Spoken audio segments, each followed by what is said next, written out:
Hello and good evening.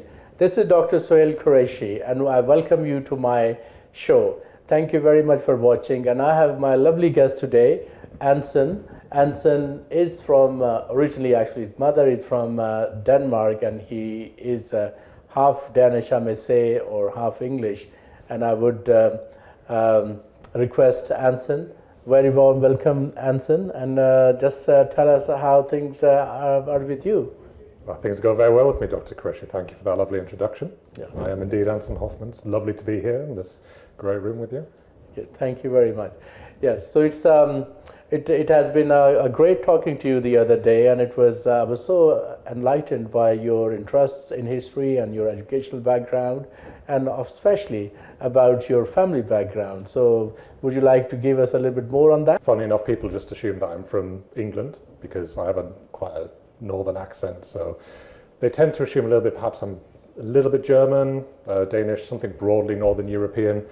But in terms of the actual specifics of the background, I mean, culturally Denmark is fairly similar in lots of different ways to Britain. You know, going back to Vikings, you still have places like place names such as Thorpe, like Scunthorpe, Linthorpe. Okay. I can't remember specifically the percent for Irish, it's perhaps like 15 or 20 or so. But yeah, you can still, the legacy of the Vikings still lives genetically within the British, so it's nothing too, I guess, different. The eye doesn't kind of mark it out as something that could perhaps be from, you know, Russia even, or further afield. But yes, what would you like to know specifically? Yeah, no, thank you very much. You know, I mean, England or UK has become quite multicultural. Yes. And it is very, very often that you see people with such kind of a different and a mixed heritage, which makes it a beautiful multicultural society. Thank you. And we were discussing about your educational background, that you're a teacher and a historian as well. Yes.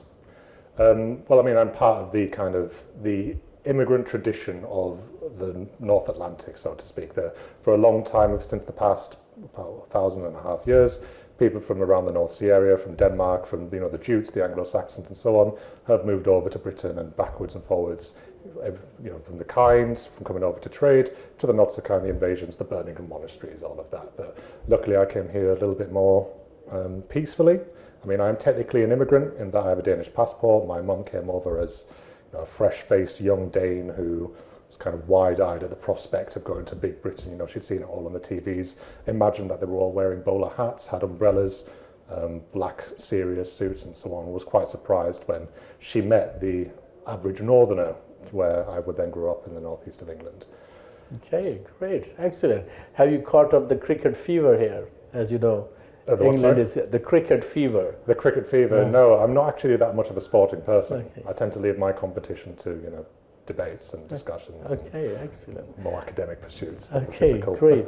And you are, I understand you are a teacher as well as you have a teacher. That's right. Yeah. And education. Yeah. Well, I got a first class in history, which was a great kind of transformative period in my life. Kind of, I think, I originally got into history as, obviously I was interested in it hobby-wise, but I think that I once read, I think my first serious history book I read now, I can't remember the author's name, but the initial question was, why did a small rainy island in the north of Europe come to control 25% of the world's land surface and population?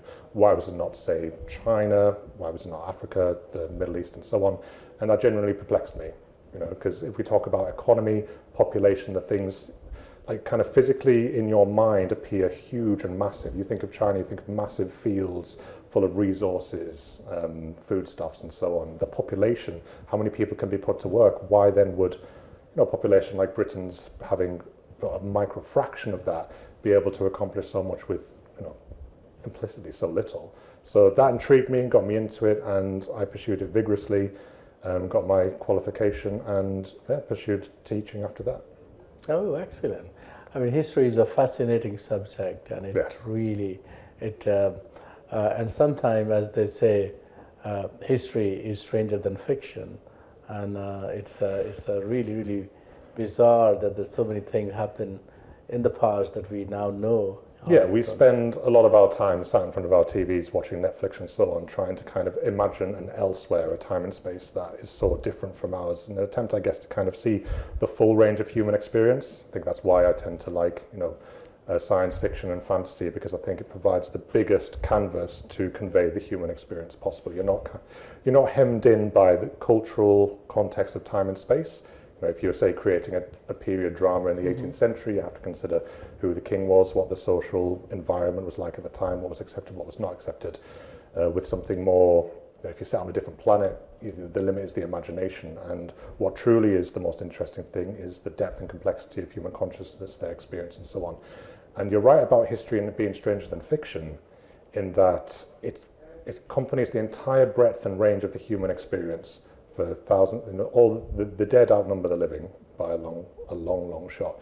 And being a historian, not to sound morbid, but it's essentially you study the dead, and the dead can't argue back either, which makes it quite easy to judge the dead, because if I was to say something quite mean to somebody sat right next to me, not your good self, of course, but then they would of course be able to defend themselves. However, when we talk about the great and terrible figures in the past, there's no response to it, which I think makes it quite tempting to kind of make sense of our own time by juxtaposing ourselves with those that came before us and saying we are better than them in these ways.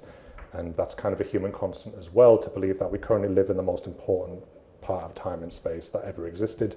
You go back to 999 AD, people were thinking that there was going to be the coming of Revelation, the ending of the world, because that's the coming of the millennium. They would look to the Bible and say, oh, this is definitely the end of the world.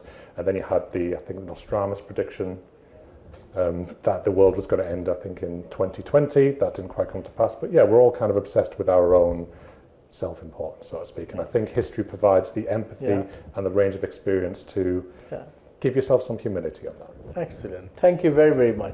We'll continue talking to you. So, dear audience, it was lovely to speak to Anson today, and we look forward to continuing our great conversation in the next episode. Thank you very much, and keep watching Quews. Goodbye.